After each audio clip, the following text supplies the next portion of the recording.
licenciada Ana Raquel Pereira Cisteró es licenciada en Kinesiología y Fisioterapia por la Facultad de Ciencias Médicas de Córdoba, Argentina.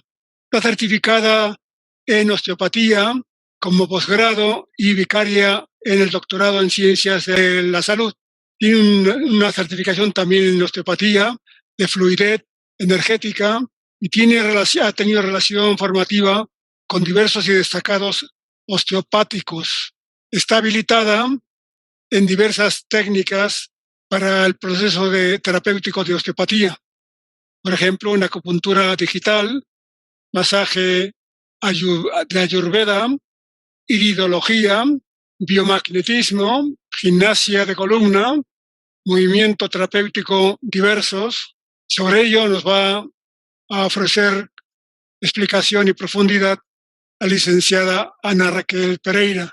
Simplemente decir a todos los docentes aquel viejo apotegma o dicho de los romanos: mens sana in corpore sano, mente sana en cuerpo sano. Y también pues el juramento hipocrático, Hipócrates y Galeno y de otros después árabes musulmanes, Avicena, Averroes, que decían que lo importante es quitar el dolor. La importancia del médico, de aquel que se educa a la salud, es evitar el dolor y tratar el dolor. Pues sobre estos elementos que tienen mucha importancia para un educador, un maestro que constantemente tiene que educar en salud, pues nos va a ofrecer maravillosamente la licenciada Ana Raquel Pereira. Adelante, licenciada. Buenas tardes. Bienvenida. Muchísimas gracias, doctor Vicente Carrera y Aime. Muy agradecida de esta invitación, de compartir con ustedes este tema que me encanta, me apasiona, que me dedico de toda la vida, de tantos años. Y bueno, espero que sean útiles y que todas las preguntas son bienvenidas. Voy a compartir primero, para iniciar, quién es el creador de la osteopatía, y tiene muchísima relación con todo lo que acaba de decir el doctor Vicente, porque la filosofía de la osteopatía tiene mucha relación con la filosofía de Hipócrates. Así que vamos bien sintonizados. Ahora voy a compartir, a ver ahí, por acá. Ahí. Bueno, el creador de la osteopatía es Andrew Taylor Still. La primera camada de osteópatas fue en 1872, se creó. Andrew Taylor Still era hijo de pastores metodistas, vivía en la zona de norte-centro de Estados Unidos. Recordemos, en esa época la situación política de ellos era toda la lucha por la libertad de los negros, del pueblo negro. Entonces, Andrew Taylor Still estaba a favor de la libertad de los negros. Cuando él crea la escuela de osteopatía, en esa época la mujer tenía prohibido estudiar medicina. Él venía de una formación como médico, como ingeniero, su padre era pastor metodista, entonces él, cuando crea la medicina, combinó todas estas corrientes del conocimiento, y él tenía contacto también con los pueblos originarios de aquella zona. La osteopatía es una terapéutica manual por excelencia. Entonces, muchas de técnicas se originan en culturas ancestrales. Entonces, él hace todo este análisis científico, filosófico. Por eso, este tema, cuando me lo propusieron de esta maravillosa institución, me encantó, porque muchas veces se habla de todos los aspectos técnicos de la osteopatía, pero la parte esencial de la osteopatía es su filosofía. Y ustedes, como docentes, yo también enseño, necesitamos nutrirnos de estos aspectos filosóficos, cognitivos, para poder renovarnos y día a día en la vida cotidiana enseñar o sostener un rol de enseñanza en el aula con los alumnos. En mi caso, con los pacientes, porque también, además de terapeuta, es una función educativa que tengo. Andrew Taylor Still era un avanzado en la época. Primero, bueno, porque estaba a favor de la libertad de los negros. Aceptaba a mujeres en su escuela. Cuando nosotros vemos la biografía de un montón de mujeres que querían ser médicas en esa época, por ejemplo, había mujeres que se tenían que disfrazar de hombre o hacerse pasar, si tenían que publicar algo o hacer algo, con el nombre del marido. Entonces la mujer tenía una gran represión realmente para estudiar medicina. Y él aceptó a mujeres, enseñaba anatomía en mujeres. Esa época la anatomía se enseñaba en la morgue, en la disección, con la disección de cadáveres. Entonces era sumamente avanzado para la época. Esa escuela que se crea en Kirksville, Estados Unidos, hasta el día de hoy continúa, que es la primer universidad de osteopatía. Actualmente es un campus enorme y la Universidad de Osteopatía es un edificio muy grande, es decir, que el que estudia osteopatía allí comienza como médico con esta, podríamos llamarla especialidad, que es la terapia manual. La osteopatía es manual. Luego, otra cosa, bueno, muy avanzada que tenía Andrew Taylor Still es que atendía pacientes negros, de la raza negra. En esa época tenían prohibido muchas cosas. Entonces, él era un avanzado de la época. Y luego, parte de su terapéutica médica era la fitoterapia, las plantas. Y vemos que es lo que actualmente, hacia dónde está queriendo ir la medicina, ¿no es cierto? Andrew Taylor Still hablaba en su concepto filosófico de la unidad del cuerpo, perdón, cuerpo, mente, espíritu y medio ambiente. ¿Qué es lo que ahora en siglo XXI necesitamos tanto integrar todos estos conocimientos? Que no esté separada la educación de la medicina, del cuidado del medio ambiente. La osteopatía tiene como 147, 148 años, es muy antigua, no es ancestral, pero ya tiene muchos años de creación. Se fue transmitiendo en los diferentes países y como todo evoluciona, Andrew Taylor Still tuvo discípulos más cercanos, por ejemplo Little John, que era de Escocia, que vino de Escocia, de Inglaterra, tenía postdoctorados en medicina respiratoria.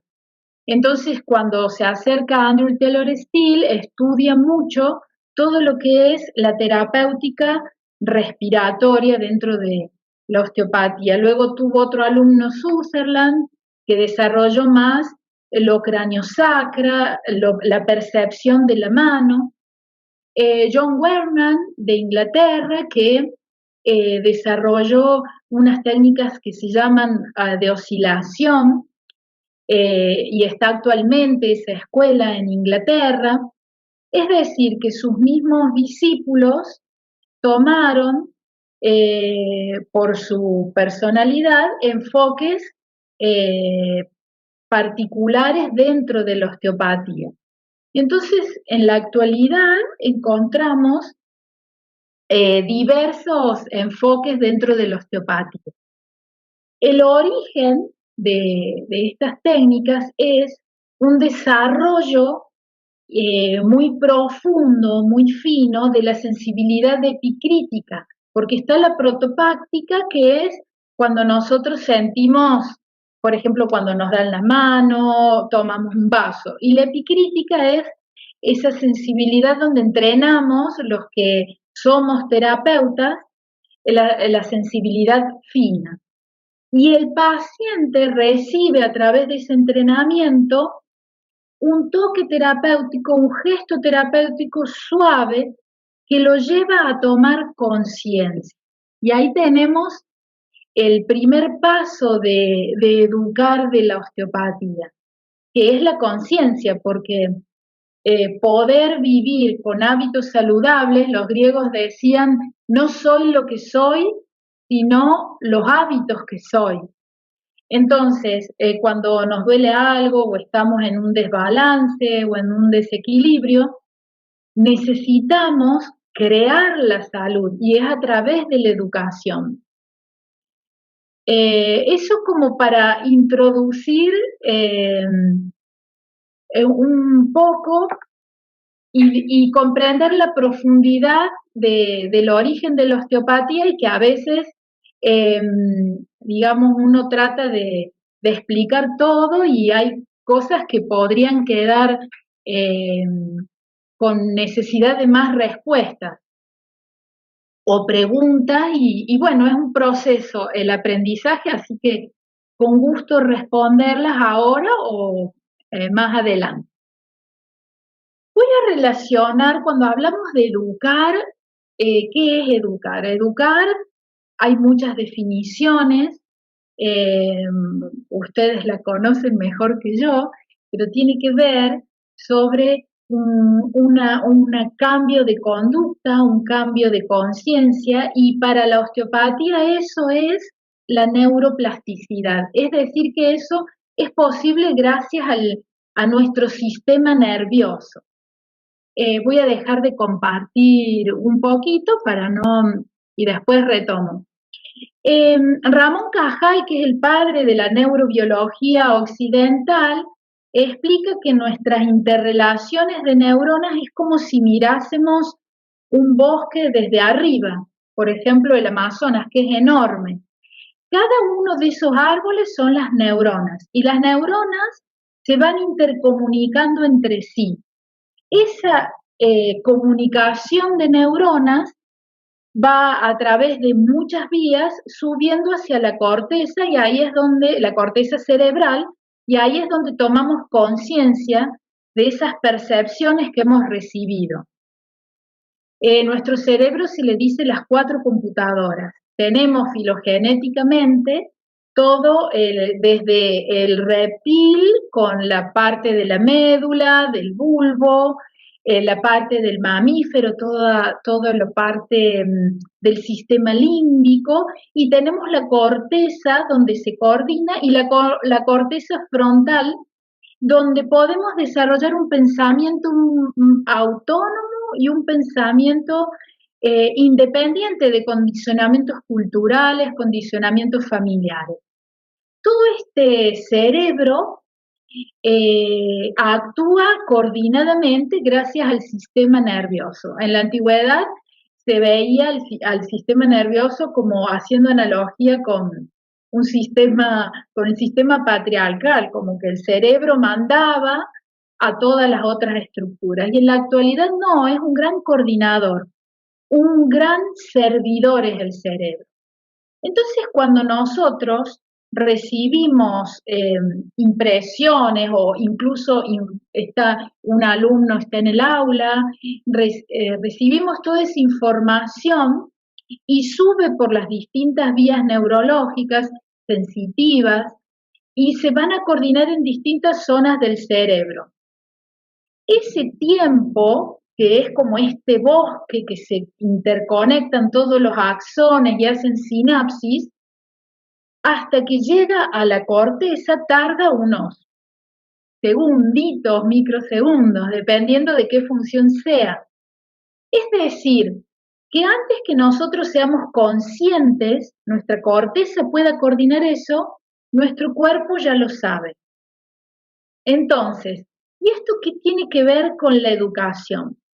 Con la postura, por ejemplo. Si nosotros prueben ahí desde donde están de hacer así, como agacharse y estar como en un gesto de, ay, estoy de bajón, le va a transmitir eso al cerebro. Si yo me me paro, respiro, abro mi tórax, me estiro, le digo a los alumnos, párense un rato, respiren, tomen aire, nuestro cuerpo recibe que tengo energía, que hay circulación sanguínea y la corteza lo procesa como una información emocional y postural también. Es decir, que nuestra postura nos está educando. No es lo mismo ponerse a aprender matemática. Yo el año pasado estuve aprendiendo por primera vez Python a programar, que son cosas que yo nunca había hecho y son complejas. Entonces, si yo llevo ante un aprendizaje difícil, mi cuerpo lo tensiono, no corre el aire, no me muevo, estoy estático en la silla, todas las sensopercepciones del cuerpo que se van a coordinar en el sistema límbico y van hacia la corteza, va a tener menor neuroplasticidad, ¿sí? Y eso es por este dibujito que les estaba mostrando, la corteza cingulada. El cerebro tiene muchísimas funciones y estructuras. No me voy a ir a ese detalle, sino a comprender en la coordinación maravillosa y extraordinaria de nuestro sistema nervioso. Entonces, hay una corteza cingulada posterior que tiene ciertas funciones y la corteza cingulada anterior es que todas estas percepciones y sensaciones que vienen de nuestro cuerpo, si nosotros estamos con ira, enojados o no a gusto, pierde la neuroplasticidad. Entonces, la información que le llega a la corteza es con menor calidad. Por el contrario, si nosotros estamos moviéndonos con alegría, atentos, en una buena postura, respirando bien, toda esta información que llega primero al cuerpo y después se va a coordinar en la corteza, se genera mayor neuroplasticidad. ¿Y qué es la neuroplasticidad? La neuroplasticidad es la asociación de sinapsis de neuronas, es los nuevos caminos que hacen las neuronas y la posibilidad de aprender algo nuevo también. Entonces, la corteza cingulada viene a ser como un intermediario entre lo que tenemos inconsciente con lo consciente. Y esto como, por ejemplo, ¿por qué hablamos de neuroplasticidad en osteopatía? Porque muchas veces un paciente, por ejemplo, voy a dar ejemplos, no hay recetas, le duele la columna lumbar y resulta que tiene el intestino inflamado. Entonces hace un feedback neurológico, pero la causa no es mecánico en la columna lumbar, porque si sacamos una radiografía está excelente. Los músculos están bien. La causa podría ser, en este ejemplo, una inflamación en el intestino. Y si ahondamos en la historia clínica, esa persona probablemente no esté alimentándose correctamente. Entonces, a través de la terapia manual, que es todo el diagnóstico, la evaluación es palpatorio. ¿Y qué palpamos nosotros en osteopatía para hacer ese proceso de conciencia? Existe lo que se llama el movimiento respiratorio primario, que es un movimiento de 8 a 12 ciclos por minuto, que está presente, por ejemplo, en el cráneo a través del movimiento del líquido cefalorraquídeo, en los órganos, en los huesos, en los músculos. Es el movimiento de expresión de la vida, de expresión de la vitalidad. Por ejemplo, en la medicina tradicional china, en acupuntura le llaman qi, en la bioenergética le llaman orgón, en otras áreas del conocimiento le llaman energía, en el yoga le llaman prana. Nosotros le llamamos vitalidad. O sea, cuando nosotros digo dentro del contexto de la medicina occidental, cuando decimos tenemos vitalidad, cuando tengo ganas de hacer cosas, me levanto con energía, me levanto contento, disfruto del aire, disfruto de la comida, digiero bien, leo algo y me queda y estudio. Para que esa vitalidad sea posible, es necesario, bueno, que durmamos bien, estemos bien alimentados.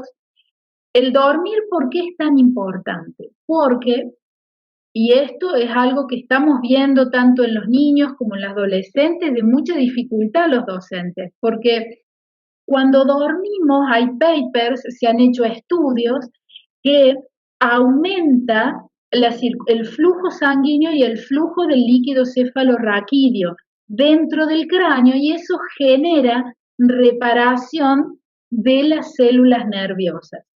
Si hace ese proceso, por lo tanto, van a ser neuronas que puedan tener mejor neuroplasticidad y mayor facilidad para el aprendizaje. Curarnos de lo que sea es un aprendizaje, porque cuando nos duele algo, primero tenemos que llevar a la conciencia por qué nos duele. Esto que nuestro cuerpo está sintiendo y que queda inconsciente, al trabajar con la osteopatía, estimulamos este mecanismo de la corteza cingulada y se genera toda la coordinación de la corteza. Llevamos a la conciencia. Por ejemplo, en las zonas cerebrales hay mayor lugares donde se coordina el gusto, la vista, el olfato, porque la vista es sumamente importante, está en directa conexión con el cerebro y el olfato es un sentido muy antiguo. En cambio, la zona de coordinación y percepción de la espalda es un poco menor. Hay una sirena, me voy a poner este. Entonces, esta coordinación que es necesaria para sanar, hacer consciente lo inconsciente, la osteopatía lo trabaja a través de la terapia manual, de técnicas. Se puede trabajar también con el ejercicio, con el movimiento, con alimentarnos bien, con nuestros hábitos. Entonces, nosotros como docentes, por ejemplo, los adolescentes que ahora están con la tecnología hasta altas horas de la noche, ¿por qué es tan nocivo para el sistema nervioso? Porque nosotros vivimos en el ritmo circadiano, que es cuando sale el sol, hay un aumento del cortisol, hay 3 valores de cortisol, que el cortisol en horarios y en valores normales son muy necesarios para la vigilia, para la actividad, para predisponernos a movernos. En cambio, cuando hay un aumento desmedido del cortisol, por ejemplo, no irnos a dormir al horario que corresponde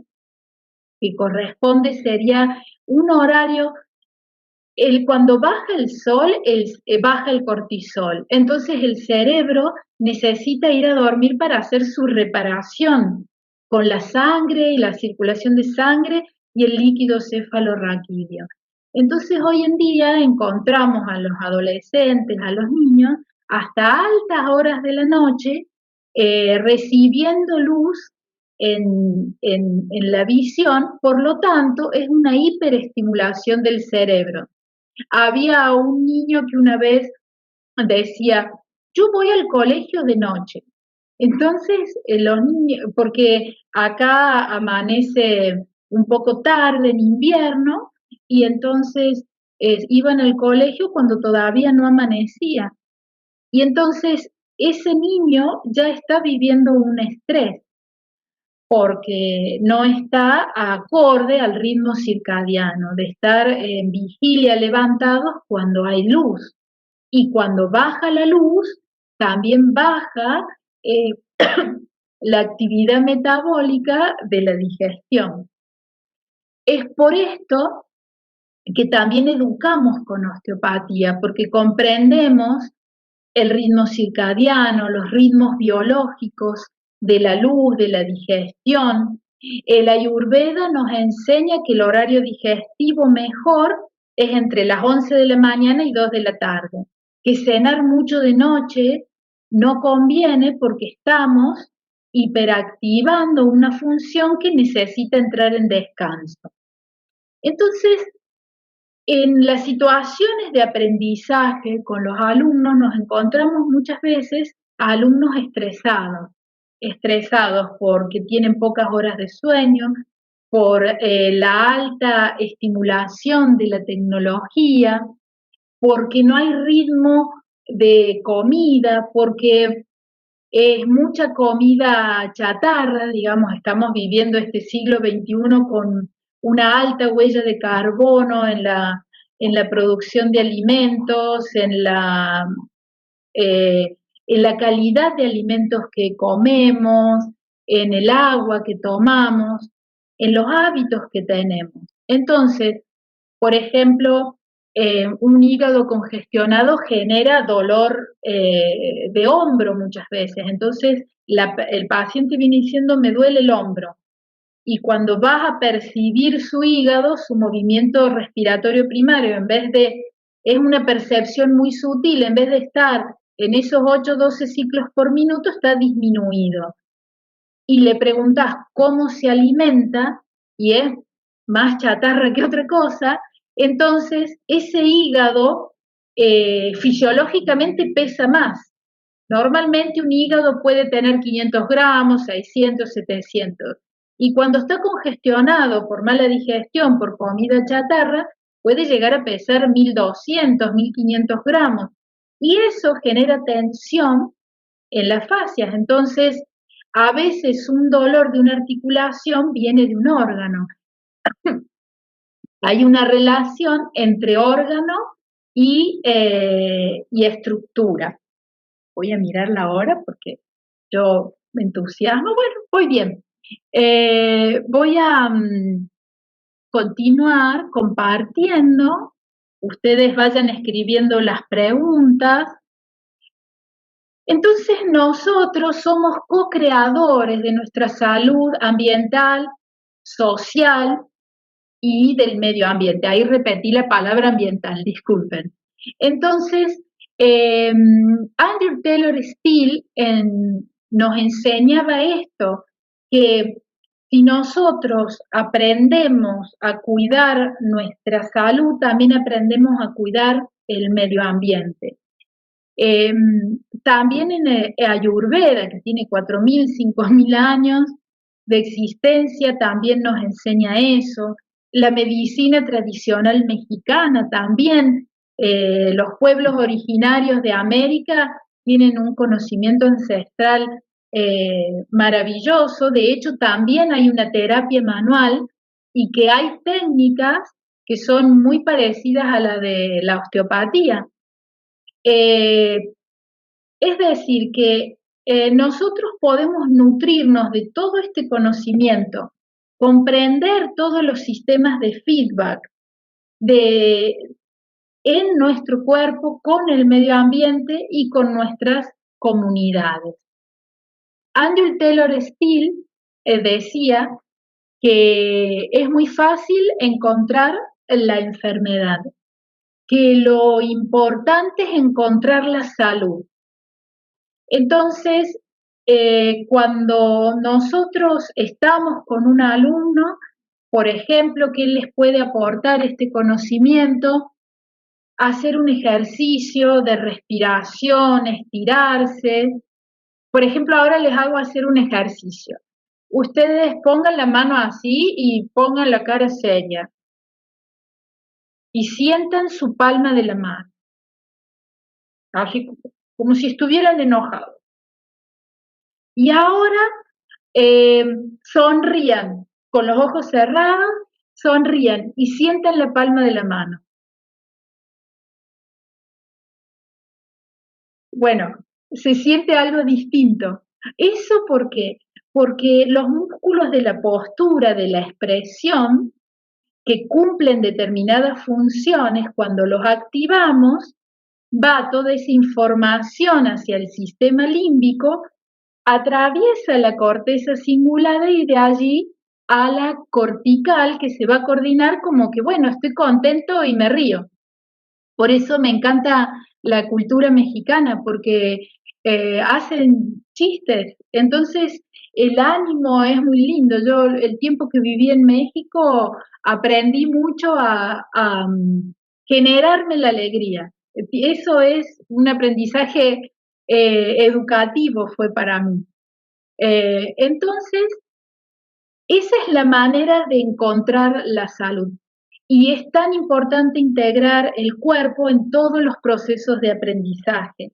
La respiración. Esta corteza cingulada se elastiza y permite la neuroplasticidad a través de un sentimiento humano que es la ternura. Boris, es un psiquiatra, decía que la ternura, cuando que el otro sienta la ternura, es sentir que merece la vida que lo habita, es honrar la vida. Entonces, a veces en la vida cotidiana nos pasan cosas, hay situaciones complejas de ambientales, sociales, mundiales, económicas, etcétera, y cómo en el medio de todas esas tensiones externas, internas, cómo yo me siento, cómo ese alumno viene y se siente ante situaciones que pueden pasar en su familia o en su país, o noticias que leyó, o cualquier circunstancia que sea estresante, que uno pierda ese equilibrio, a través de la ternura volvemos a reconectar también la neuroplasticidad. ¿Cómo hacemos este equilibrio entre disciplina y ternura para el proceso de aprendizaje? Integrar el cuerpo, integrar la respiración antes de empezar un proceso de aprendizaje, aquietar la mente. En el caso de los que somos pacientes, también reeducarnos y gestionar. Yo siempre le digo a los pacientes, hagan todas estas cosas desde el amor. Cuando no tenés ganas de hacer algo, busca la ternura, lo hago por ternura, lo hago por amor, y ahí la corteza cingulada se estimula y se estimula la neuroplasticidad, se estimulan nuevas vías neuronales y conductas y aprendizajes adaptativos. Bueno, acá hay unos ejemplos de haciendo osteopatía, es con la mano, para bebés, para niños, y bueno, creo que estoy en tiempo. Gracias, licenciada Ana. Pues están llegando algunas preguntas, pero había algunas previamente conversando con algunos compañeros que pudiera usted iniciar contestar, por ejemplo, a la diferencia. Usted es una licenciada en fisioterapia, kinesiología y fisioterapia, y también es prácticamente licenciada en osteopatía. ¿Qué diferencias hay entre esas tres ramas de la medicina, o en cuál es el elemento diferenciador más, o cómo se relacionan entre ellas? Sería la primera pregunta. Por ahora. Y la segunda pregunta es, bueno, usted como médico tiene clientes, tiene pacientes, algunos casos de pacientes maestros que usted ha tratado, como si fueran casos típicos, que usted puede decirnos, a lo mejor representan a un sinnúmero de maestros que tenemos ese mal o esa disfunción, o también alumnos o niños o muchachos, estudiantes que también ha tratado. Entonces, como casos cada concretos que nos podrían servir a los maestros para tomarlo como un posible modelo y seguir algún tipo de tip. Excelente. Bueno, acá en Argentina se llama licenciatura en kinesiología y fisioterapia. En México se llama licenciatura en terapia física. Es lo mismo, pero nosotros tenemos más el nombre de Francia y ustedes más el nombre de Estados Unidos, pero es la misma carrera.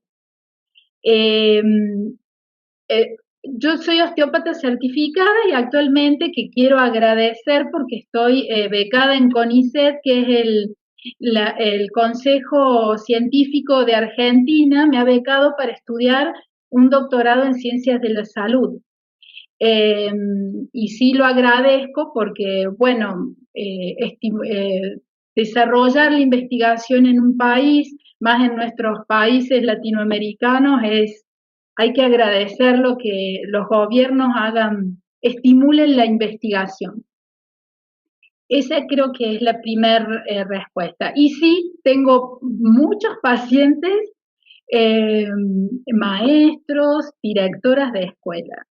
Lo que sufren en general los docentes es estrés. Entonces, ¿qué es la definición de estrés? Todo aquello que nos haga perder el balance en la salud. Dependiendo de la bioconstitución, a una persona el estrés le puede generar gastritis, a otra persona le puede generar dolor muscular, a otra persona le puede generar dolor de cabeza, a otro le puede generar que va distraído y se le dobla el pie y se hace un esguince, y ese esguince no tiene tiempo de ir a rehabilitación y después quedan tensiones que termina con dolor cervical. Es decir, que el estrés es como casi la causa de un montón de enfermedades por la relación cuerpo-mente queda desfasada. Esto que hablamos, hay un sinnúmero de emociones. En el estrés hay cosas que no estoy pudiendo procesar y elaborar y que no lo llevo a la conciencia y no freno y no digo, bueno, voy a descansar, voy a gestionar esta emoción. Por ejemplo, una emoción que bloquea mucho la corteza cingulada es el enojo y el estrés. Entonces también perdemos esta capacidad de neuroplasticidad cuando estamos estresados, porque podemos dormir horas de sueño con menor calidad de hora de sueño. Entonces, es muy importante la autoobservación, porque la autoobservación hace que todo el cuerpo ya lo sabe, tiene que enterarse la corteza.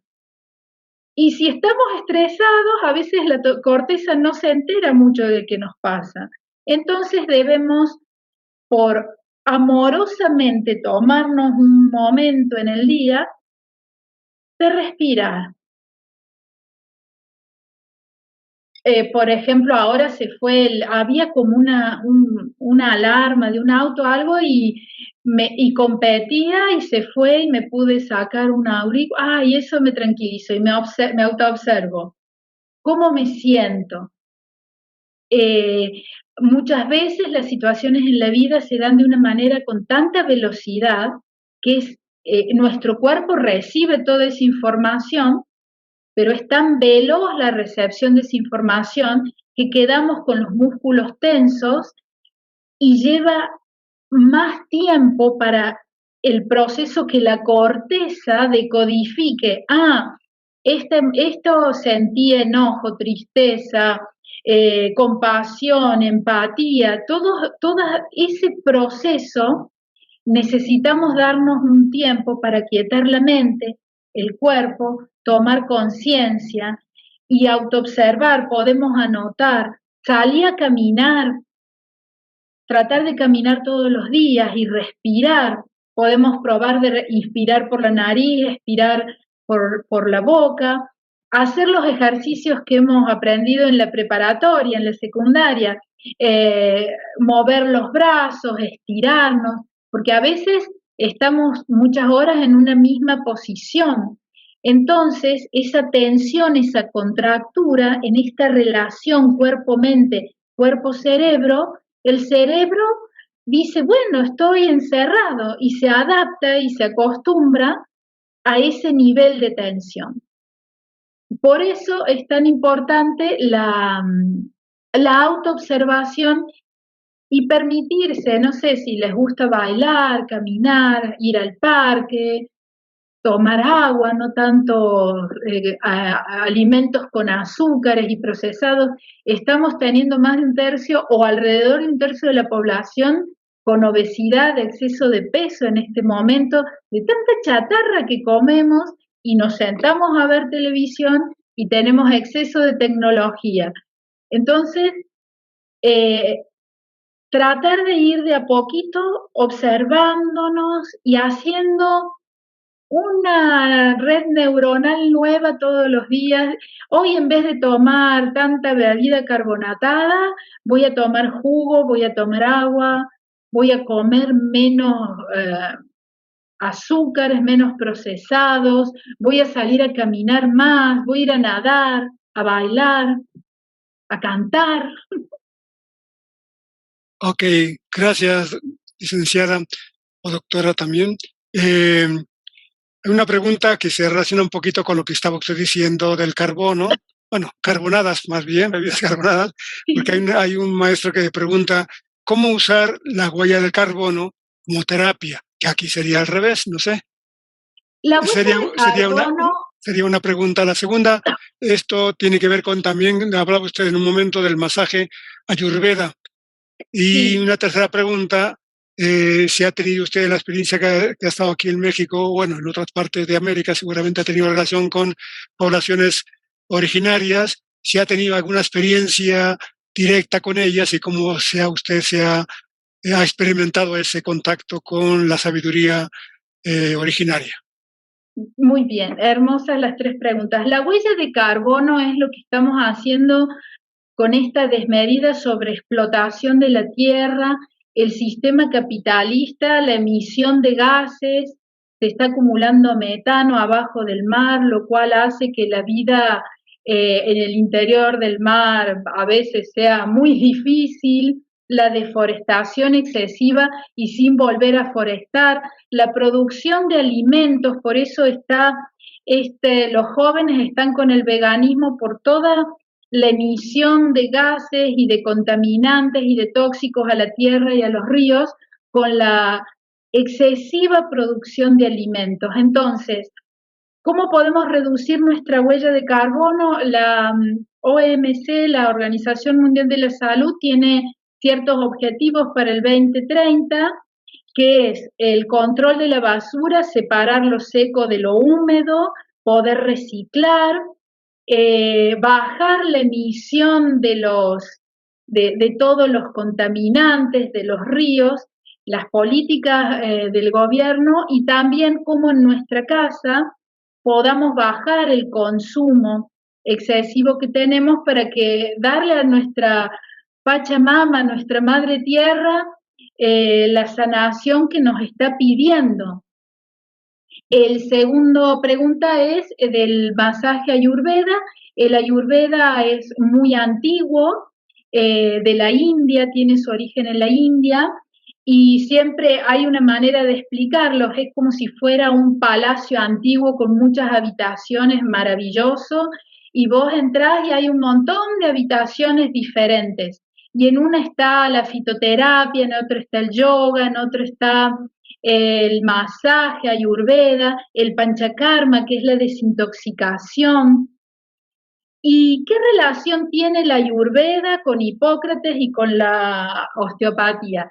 Bueno, Alejandro Magno invade la India en 360 a.C., vuelve a Grecia y en la isla de Kos estaba Hipócrates, e Hipócrates toma todo ese conocimiento de la Ayurveda, que es el padre de la medicina occidental. Por eso la teoría de los 4 humores de Hipócrates se parecen tanto al origen de la Ayurveda. Y luego ya con Avicena, todo lo que también usted nombró, se desarrolla la medicina ya más científica. También los árabes, que también usted lo nombró al comienzo, digo, estamos en la misma onda, tienen un desarrollo maravilloso. Para quienes quieran ver, hay una película de Noah Gordon, Noah es Noah Gordon, The Physician es en inglés, el médico en español, y es hermoso ver todo el origen de la medicina. Y hay otra película muy linda que pueden ver, que es de Deepak Chopra, The Art of Being, el arte de la vida, Ayurveda, y ahí van a tener un montón de información. Y si no, yo también puedo pasar en la página de IME esos dos links. Bueno, la tercera pregunta de la población originaria, tengo una experiencia maravillosa. Bueno, yo soy Argenmex, los que hemos vivido en México y en Argentina y siempre extraño, tengo una relación afectiva muy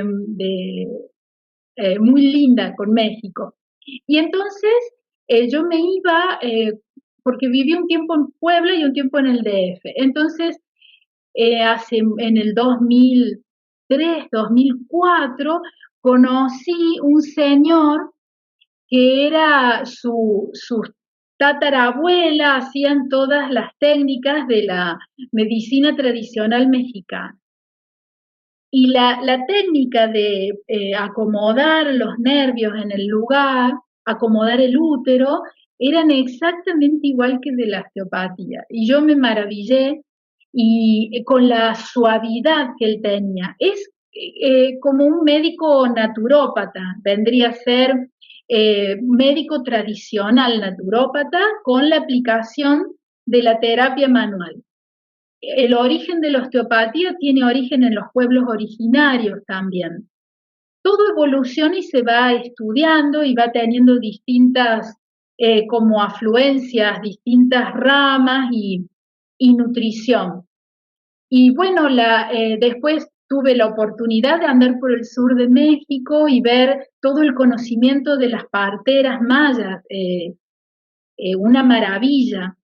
Y cuando estuve en la sierra de Puebla, estuve haciendo terapia craniosacra con una partera, las parteras de las comunidades que tienen una formación del gobierno y trabajan en conjunto en México, que es una maravilla. Entonces, trabajaba con la craniosacra y combinábamos esas prácticas y realmente creo que nos podemos nutrir porque los principios son los mismos.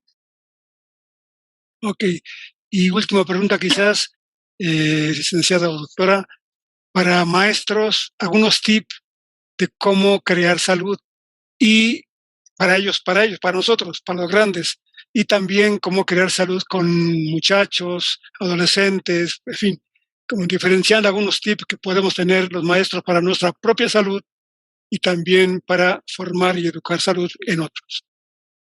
Bueno, lo principal es la autoobservación y ver si hay algún dolor. El dolor es el lenguaje que tiene el cuerpo para decir, tengo un desequilibrio, ayúdame. Entonces, a veces tapamos el dolor, le metemos una pastilla y entonces, bueno, a veces acá vienen pacientes que hace 2 años, 3 que no van a hacerse chequeo. Entonces, hay cosas como básicas de salud pública que deben estar, que es los chequeos que correspondan. Si tenemos el azúcar alta, el colesterol alto, bueno, bajarle a las grasas, a los fritos, a las azúcares procesadas. Si estamos con exceso de peso, muchas veces viene el paciente, me duelen las rodillas, me duele la columna y tienen 25 kilos de más. Y yo le digo, imagínate, si vos fueras una vértebra que tenés este tamaño y te ponen 90 kilos arriba o te ponen 60, ¿sentirías alivio? Sí. Bueno, entonces muchas veces la mayoría de los dolores se van cuando bajan de peso. Entonces, para bajar de peso hay que tener un compromiso con la ternura, que es me merezco la vida. La ternura es me merezco estar bien, me merezco amar la vida, honrar la vida. Estar sano es eso, es un acto de ternura con uno mismo. Si yo puedo tener este acto de ternura conmigo misma o conmigo mismo, o conmigo misma, acá estamos con el lenguaje inclusivo en Argentina. Cuando voy al aula, puedo relacionarme con mis alumnos desde esta ternura también. y dar espacio al cuerpo, hacerlos estirar, hacerlos respirar, preguntarle qué comen, enseñarles a tomar más agua, hacer ejercicio, volviendo a lo que del comienzo que decían los griegos decían, yo no soy lo que soy, sino que soy mis hábitos. Así que hábitos sería la palabra clave acá para restaurar nuestra salud y ayudar a los alumnos a tomar conciencia. Hay una pregunta que es de interés de uno de los maestros o maestras que quiere conectarse con usted. Creo Sí. que está ya viviendo en Argentina, entonces si hay telemática para poderse hacer una especie de terapia a distancia. Puedo hacer una consulta online y tengo una alumna que es colega, que fue alumna, ya es profesional que la puede atender. Como la osteopatía requiere del contacto físico, podría hacerle un asesoramiento online, pero derivarla a mi colega en México. ¿Cuál sería la línea, el contacto, el teléfono, el Eh, medio? mi, sí, mi mail, lo hago fácil al mail también por Facebook. En Facebook me encuentro en Ana Raquel Pereira Cistero y el mail es Ana Raquel Pereira, es con y, @gmail.com. Así que también por Facebook, por Messenger me puede encontrar fácil. Ok, pues agradecemos esta estupenda y admirable y profunda conferencia, muy amena, creo que para servicio de los que desconocíamos lo que es esta rama tan importante para la salud personal y colectiva. Pues doctora, licenciada, Bueno, mil gracias. gracias a Aquí tiene ustedes.